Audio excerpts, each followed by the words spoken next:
Hello बच्चों, नमस्कार। आपका अपने चैनल स्टडी विद क्षमा में आपका स्वागत है। आज का हमारा न्यू टॉपिक है संज्ञा। और हम आपको संज्ञा के बारे में बताते हैं कि संज्ञा क्या होती है। जिस शब्द से किसी व्यक्ति, वस्तु, प्राणी, स्थान या भाव के नाम का बोध होता हो, ठीक है, या ज्ञान होता हो, उसे हम संज्ञा कहते हैं। ठीक है, यहाँ पर पहले ही बता दिया गया है, किसी व्यक्ति, वस्तु, प्राणी, स्थान या भाव के नाम का जहाँ भी किसी भी वाक्य के अंदर बोध होता हो उसे हम संज्ञा कहते हैं। संज्ञा के प्रमुख 3 भेद होते हैं: व्यक्तिवाचक संज्ञा, जातिवाचक संज्ञा और भाववाचक संज्ञा। ठीक है, परंतु इसमें कुछ विद्वानों का ये भी मानना है कि इसमें 2 संज्ञाओं को और जोड़ा गया है, समूहवाचक और द्रव्यवाचक संज्ञा। ठीक है, बट इनका इतना प्रयोग इसमें नहीं दिखाया जाता, इन तीनों को ही ज़्यादा माना जाता है। ठीक है, व्यक्तिवाचक संज्ञा किसे कहते हैं? ठीक है, जो शब्द किसी विशेष प्राणी, वस्तु या स्थान का बोध कराते हैं उन्हें हम व्यक्तिवाचक संज्ञा कहते हैं। ठीक है, जातिवाचक संज्ञा क्या होता है? किसी वस्तु, व्यक्ति, प्राणी या स्थान की संपूर्ण जाति का या समूह का जो बोध कराता है उसे हम जातिवाचक संज्ञा कहते हैं। अब है भाववाचक संज्ञा। भाववाचक संज्ञा ना किसी व्यक्ति, ना किसी जाति अथवा उसके भाव का जो बोध कराता है उसे हम भाववाचक संज्ञा कहते हैं।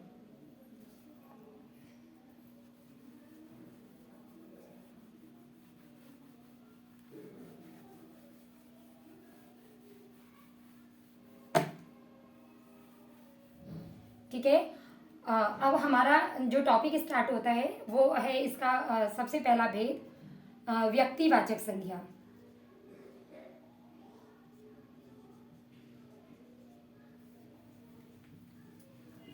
व्यक्तिवाचक संज्ञा। ठीक है, तो यहाँ देखो, हमने ये पहले ही यहाँ पे मैंने क्लियर करके बता दिया गया था, किसी विशेष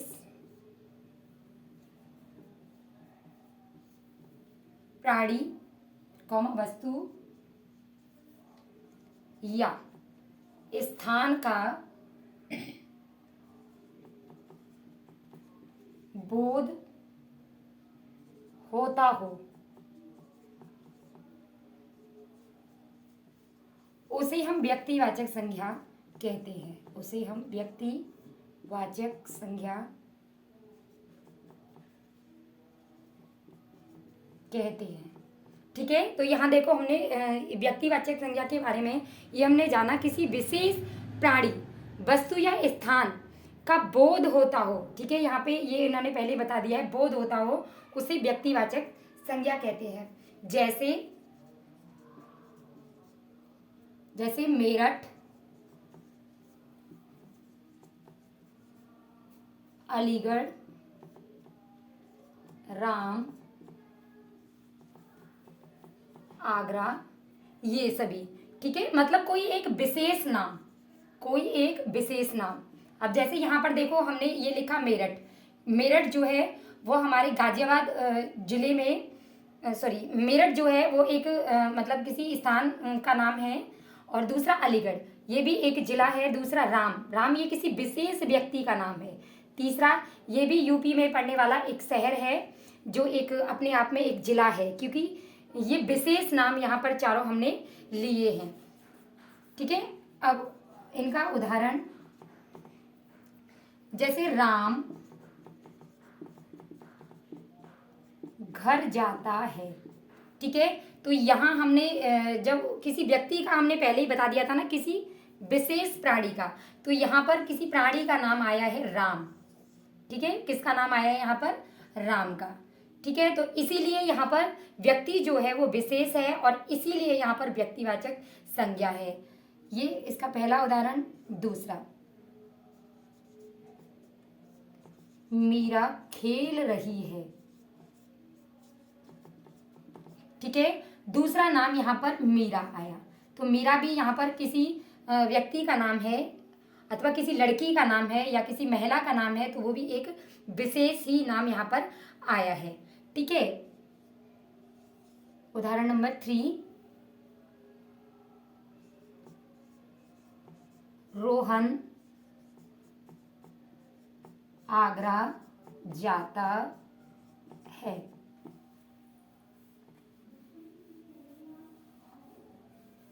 ठीक है, तो यहाँ पर देखो आपने ऊपर भी ये चीज बताई गई है, वो पहले से ही बता दिया, किसी विशेष प्राणी का। ठीक है, तो यहाँ पर दोबारा से फिर वही एक नाम आया, रोहन। ठीक है, रोहन। अब उसके बाद में फिर यहाँ पर बताया ना, वस्तु या स्थान का। ठीक है, तो ये स्थान आगरा है, ये एक विशेष नाम है। ठीक है, इसीलिए इसको भी किसके अंतर्गत रखा जाएगा, व्यक्तिवाचक संज्ञा के ऊपर। ठीक है, अब हमारा दूसरा टॉपिक स्टार्ट होता है, जो है हमारा जातिवाचक।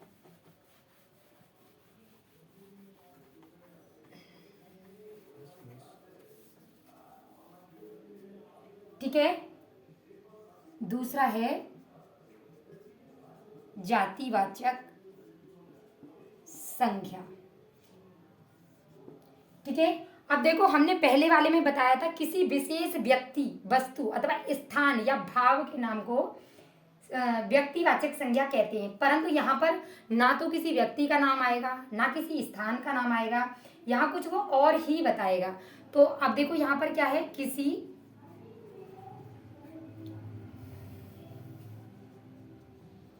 वस्तु, व्यक्ति, प्राणी या स्थान की संपूर्ण जाति का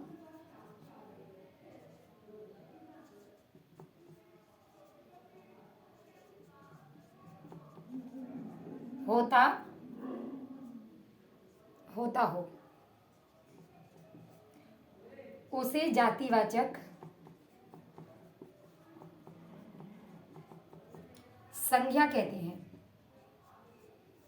ठीक है, अब देखो पहले वाले में जो हमने बताया था, वो बताया था व्यक्तिवाचक, कि व्यक्तिवाचक जो होता है वो क्या होता है। ठीक है, व्यक्तिवाचक में था जो शब्द किसी विशेष प्राणी, वस्तु या स्थान का बोध कराते हों, उन्हें हम व्यक्तिवाचक संज्ञा कहते हैं। ठीक है, वहां पर हमने बहुत सारे नाम बताए थे जिनसे हमें ये पता चलता था कि इसमें व्यक्तिवाचक संज्ञा है। अब यहाँ पर देखिए, यहाँ ये बिल्कुल अलग हो गया, बिल्कुल ये चेंज हो गया है।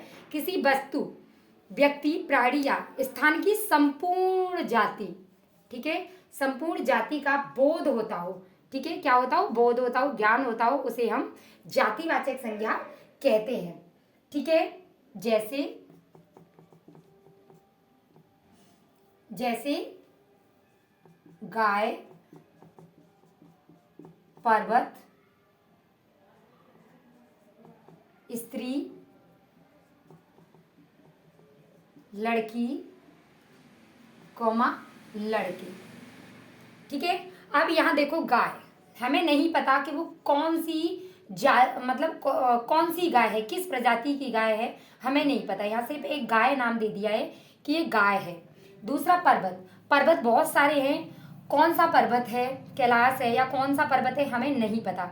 यहाँ सिर्फ एक पर्वत बता दिया गया है। ठीक है, दूसरा स्त्री, यहाँ पर किसी भी स्त्री या किसी भी महिला का कोई एक विशेष नाम नहीं दिया गया है, इसलिए हमने इसको स्त्री ले लिया है। दूसरा यहाँ पर लड़की, हमें नहीं पता कि वो कौन है, मीरा है, सीता है, मोनिका है, वो कौन है, पर यहाँ पर वो एक लड़की है सिर्फ, बस हमें ये पता है। दूसरा लड़के, यहाँ पर हमें लड़के के बारे में भी नहीं पता कि उस लड़के का विशेष नाम क्या है। ठीक है, बस हमें इतना पता है कि वो एक लड़का है। ठीक है, आओ अब हमें एक उदाहरण के उससे देखते हैं। ठीक है, उदाहरण जैसे घोड़े दौड़ रहे हैं। ठीक है, तो यहाँ पर देखो घोड़े दौड़ रहे हैं, तो जो घोड़ा है वो कौन सा घोड़ा है, ठीक है, इसके बारे में हमें नहीं पता चल पाया, मतलब वो किसी एक प्रजाति के बारे में यहाँ पर नहीं बताया गया है, परंतु उसकी जो संपूर्ण प्रजाति होती है उसके बारे में, उसकी जो जाति होती है उसके बारे में यहाँ पर बताया गया है। घोड़े दौड़ रहे हैं। दूसरा, पेड़ों पर पक्षी बैठे हैं। नंबर 2, पेड़ों पर पक्षी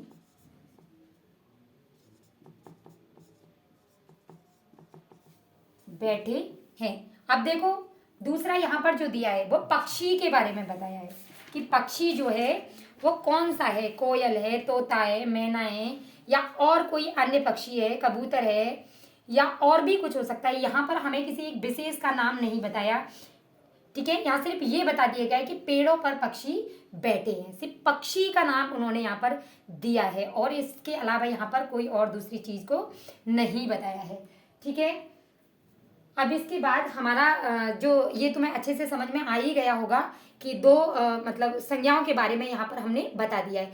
पहली वाली जो संज्ञा थी वो व्यक्तिवाचक संज्ञा थी। वहां पर ये बता दिया गया है कि जो व्यक्तिवाचक संज्ञा होती है उसमें किसी विशेष व्यक्ति का या किसी विशेष वस्तु या स्थान का ही प्रयोग किया जाता है, ठीक है।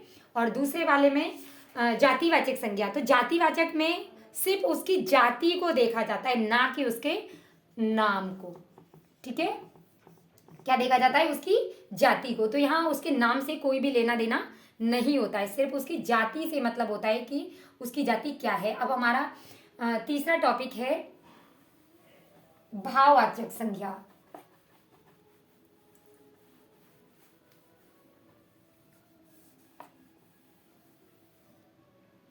तीसरा है हमारा भाववाचक संज्ञा।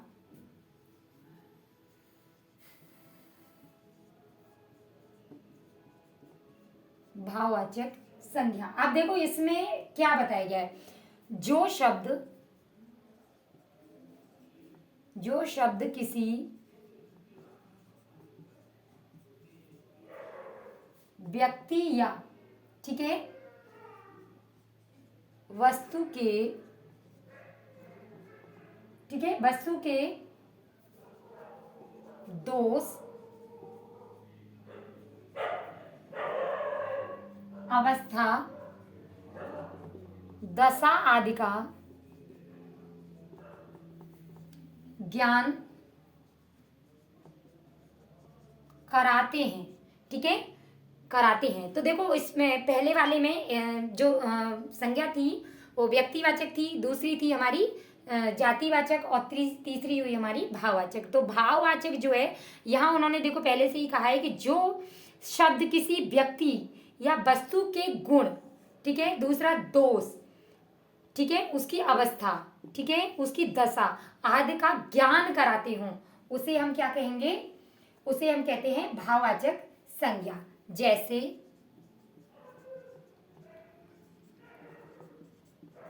बचपन, ठीक है, प्रेम, तीसरा मित्रता, ठीक है। यहां देखो कि ना तो किसी का नाम है ना किसी स्थान का नाम है, सिर्फ एक भाव पैदा हुआ, बचपन, प्रेम, मित्रता, मिठास, ठीक है, मिठास। तो ये सभी क्या हैं? ये सभी भाववाचक संज्ञा के उदाहरण हैं। अब देखो अब इन्हें वाक्य के प्रयोग से हम कैसे प्रयोग में लेते हैं, ठीक है। अब जैसे मोटापा सभी बीमारियों की जड़ है। मोटापा सभी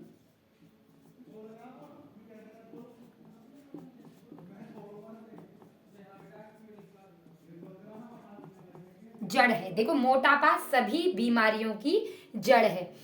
बीमारी तो हमें पता चली कि बीमारी क्या है, लेकिन उससे पहले जो हमने देखा यहाँ मोटा, मोटा एक गुण होता है, लेकिन मोटापा क्या होता है? मोटापा एक भाव होता है, ठीक है। इसमें इस वाक्य को पढ़ने से हमें ये पता चल चुका होगा कि मोटापा सभी बीमारियों की जड़ है, ठीक है। इसी में अब हम दूसरा देखते हैं, दूध से, इसका दूसरा उदाहरण, कोयल की बोली की मिठास सबको भाती है, ठीक है। तो यहां देखो कोयल की बोली की मिठास सबको भाती है। तो यहां पर देखो एक शब्द आपने देखा होगा मिठास। तो मिठास क्या है, ये एक भाववाचक संज्ञा है, ना ये व्यक्तिवाचक है ना ये जातिवाचक है, बल्कि मिठास जो होता है वो एक भाववाचक संज्ञा होती है। अब इसके बाद जो मैंने बताया था आपको कि इसके दो अन्य उदाहरण और भी होते हैं। वैसे ज़्यादातर दो ही ज़्यादातर इनमें से तीन ही उदाहरणों को पूछा जाता है। ठीक है, तो व्यक्तिवाचक, जातिवाचक और भाववाचक। और अब इसका जो आता है वो चौथा है, द्रव्यवाचक। द्रव्यवाचक संज्ञा, इसका जो भेद, चौथा जो भेद होता है वो द्रव्यवाचक संज्ञा होता है। अब देखो इसमें क्या बताए, जो शब्द किसी द्रव्य पदार्थ अथवा धातु के नाम का बोध कराती हूं। ठीक है, जो शब्द किसी द्रव्य पदार्थ अथवा, ठीक है, पदार्थ अथवा धातु के नाम का बोध कराते हैं, ठीक है, उन्हें हम द्रव्यवाचक संज्ञा कहते हैं। तो यहाँ पर देखो, अब पहले जो तीन टॉपिक थे उनसे ये थोड़ा बदल गया है। ठीक है, जो शब्द किसी द्रव्य, ठीक है, पदार्थ अथवा धातु के नाम का बोध कराते हों उन्हें हम क्या कहेंगे, द्रव्यवाचक संज्ञा कहते हैं। जैसे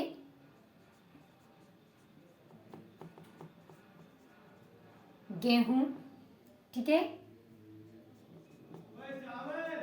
सोना, दाल, दूध, घी। ठीक है, देखो गेहूं, सोना, दाल, दूध, घी, यहाँ पर लिक्विड पदार्थ के बारे में ज्यादातर बात की गई होगी, या धातु जो है, ठीक है, यहाँ पर देखो सोना है, इसके बारे में यहाँ पर बात की गई है।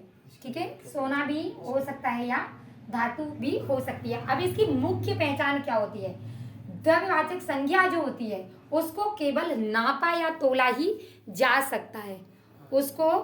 ठीक है, यहाँ पर इसकी जो मुख्य पहचान होती है द्रव्यवाचक की, अब यहाँ पर आप देखिएगा, द्रव्यवाचक, ठीक है, संज्ञा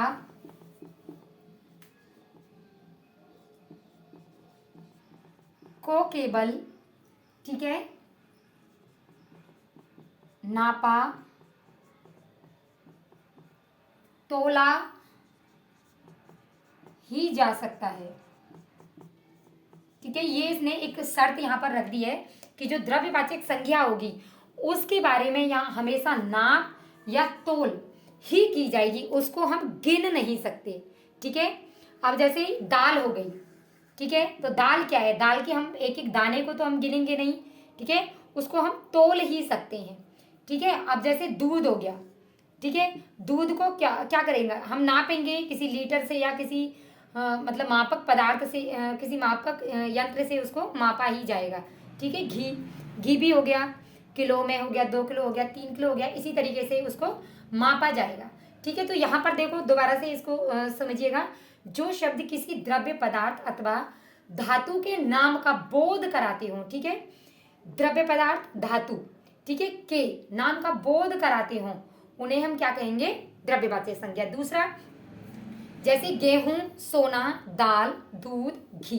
ठीक है, अब इसकी कंडीशन जो क्या थी, इसकी कंडीशन है द्रव्यवाचक संज्ञा को केवल मापा तोला ही जा सकता है। इसकी जो कंडीशन है इसको क्या कर दिया है, मापा या तोला ही जा सकता है। आइए इसको उदाहरण के माध्यम से हम इसे देखते हैं कि किस तरीके से जब हम वाक्य में लिखेंगे तो इसकी पहचान हम किस तरीके से करते हैं।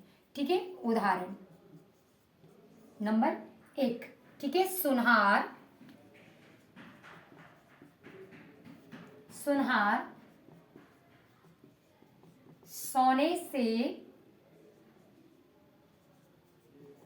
गहने बना रहा है।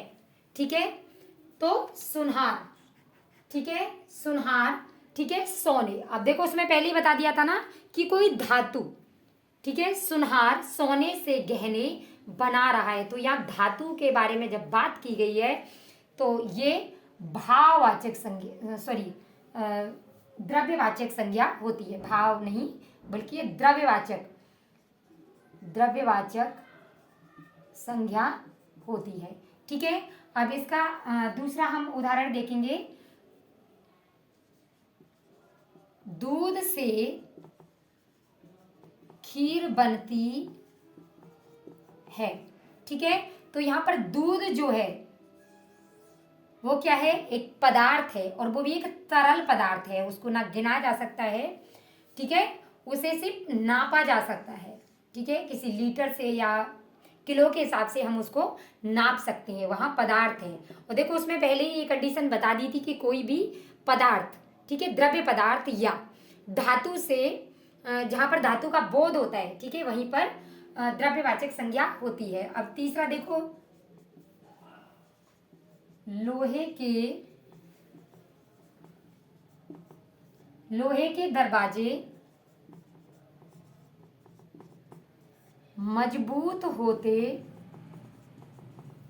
ठीक है, अब यहां पर देखो लोहे, यहां पर भी देखो सोने की बात की गई थी, तो सोना क्या है, एक पदार्थ है। ठीक है, और लोहा क्या है, लोहा भी एक पदार्थ है। ठीक है, तो ये तीन इसके उदाहरण इसमें दे रखे हैं। पहला, सुनार सोने से गहने बना रहा है, तो सोना जो है वो एक पदार्थ है। ठीक है, दूध से खीर बन रही है, तो दूध क्या है, वो एक सॉरी, सोना जो है वो एक धातु है और दूध जो है वो एक पदार्थ है। ठीक है, लोहे के दरवाजे मजबूत होते हैं, तो लोहा जो है वो एक धातु है। इसीलिए यहाँ पर पहले भी बता दिया गया है कि द्रव्यवाचक जो संज्ञा होती है वो द्रव्य पदार्थ अथवा धातु के नाम का जो भी बोध कराती है उसको हम क्या कहते हैं, द्रव्यवाचक संज्ञा कहते हैं। अब आता है हमारा पांचवा भेद।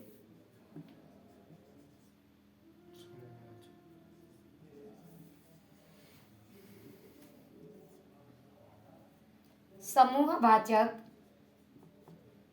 संज्ञा। ठीक है, समूहवाचक संज्ञा। अब यहां पर देखो, जिन शब्दों से, अब यहां पर बताया जिन शब्दों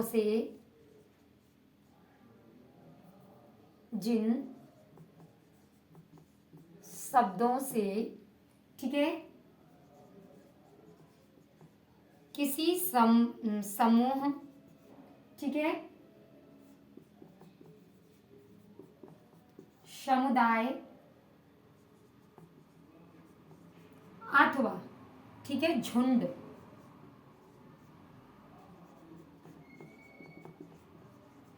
का बोध होता हो।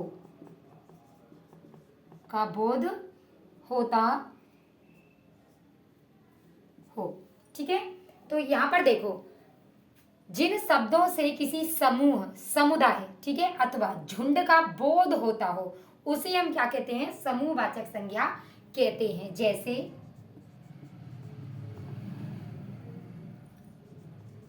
जनता, सभा, सेना, ठीक है, कक्षा, समाज, परिवार। ठीक है, तो देखो जनता ये भी एक समूह है, समुदाय है, सभा, सेना, कक्षा, क्योंकि यहाँ पर बहुत सारे बच्चे होते हैं, समुदाय होता है, समाज, और एक परिवार, क्योंकि एक परिवार के अंदर भी बहुत सारे लोग मिलजुल करके एक साथ में रहते हैं, इसीलिए परिवार जो है वो समूहवाचक संज्ञा के अंतर्गत आएगा। ठीक है, तो अब इसका हम उदाहरण देखते हैं।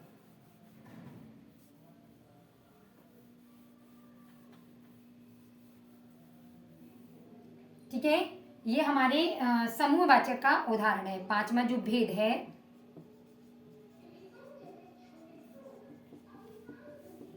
समूहवाचक संज्ञा। ठीक है, अब इसका उदाहरण देखते हैं। पहला, कक्षा में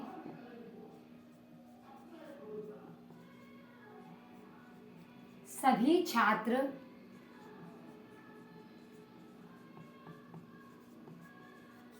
उपस्थित हैं। तो देखो वहां पहले ही ये नाम मैंने बता दिया है कि कक्षा, कक्षा क्या है, एक समूह है जिसमें बहुत सारे बच्चे एक साथ बैठ करके पढ़ाई कर रहे हैं। कक्षा में सभी छात्र उपस्थित हैं। ठीक है, तो यहाँ इसे पहले उदाहरण को देखने से ही हमें पता चल चुका है कि ये जो है वो समूहवाचक संज्ञा है। अब इसका दूसरा उदाहरण देखते हैं। हमारा परिवार, हमारा परिवार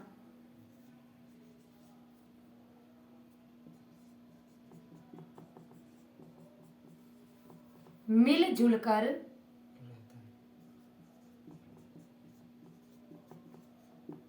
रहता है।